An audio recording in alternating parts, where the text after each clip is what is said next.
নমস্কার, রিমস রাসুয়ে সবাইকে স্বাগত জানাই। আজ বানাবো পনির কাঠি রোল। রেসিপিটা শেষ পর্যন্ত দেখার অনুরোধ করছি। ভালো লাগলে একটা লাইক করে দেবেন আর বন্ধুদের সঙ্গে শেয়ার করে দেবেন।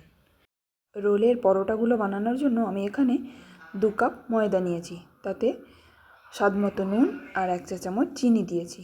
চিনিটা আর নুনটা ভালো করে মিশিয়ে নিয়ে 1 টেবিল চামচ ঘি দিয়ে ময়ান দিয়েছি। আপনারা চাইলে তেল দিয়ে ময়ান দিতে পারেন।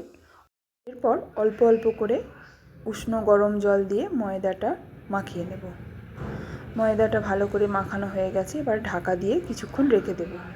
ততক্ষণে আমি এখানে 200 গ্রাম পনিরকে চৌকো চৌকো ছোটো ছোটো করে পিস করে নিয়েছি। আপনারা বড় পিসও করতে পারেন।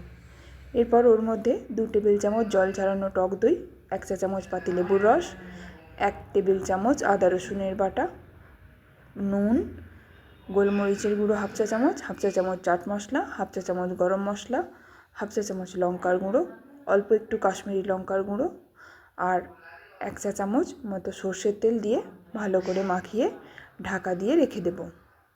এবার ময়দাটাকে আরও একবার ঠেসে ঠেসে ভালো করে মেখে নেব। তারপর লেচি কেটে নেব।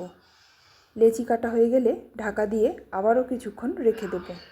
এখন ফ্রাইং প্যানে 1 টেবিল চামচ তেল গরম করে ম্যারিনেট করে রাখা পনিরটা দিয়ে ভেজে নেব যতক্ষণ না মশলার কাঁচা গন্ধটা চলে যায়।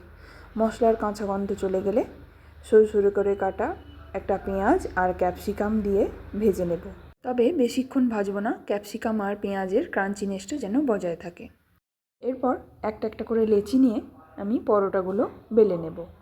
আমি এখানে পরোটাগুলো লাচ্ছা পরোটার যেমন লেয়ার হয় ওইভাবে বানাচ্ছি। আপনারা চাইলে এমনি নর্মাল পরোটাও বানিয়ে নিতে পারেন।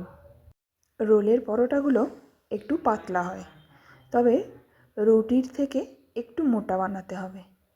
যদি লাচ্ছা পরোটার মতো বানাতে চান তাহলে আমি যেভাবে বানাচ্ছি, প্রথমে বেলে নিয়ে তার উপর ঘি বা তেল একটু লাগিয়ে নিয়ে তারপর শুকনো ময়দা ছড়িয়ে এইভাবে ভাঁজ করে বেলে নেবেন। পরোটা বেলা হয়ে গেলে মাঝারি আঁচে উল্টে পাল্টে একটু লাল করে ভেজে নেব।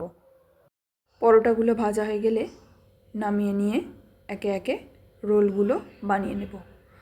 প্রথমে পনিরটা দিয়ে দেব, তার উপর থেকে পেঁয়াজ কুচি ছড়িয়ে অল্প একটু পাতিলেবুর রস আর চাট মশলার গুঁড়ো ছড়িয়ে দেব।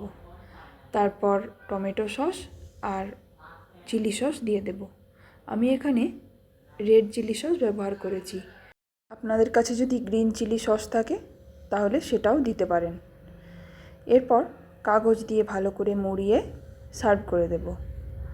আপনারাও একবার এইভাবে ট্রাই করে দেখুন, আশা করছি ভালো লাগবে।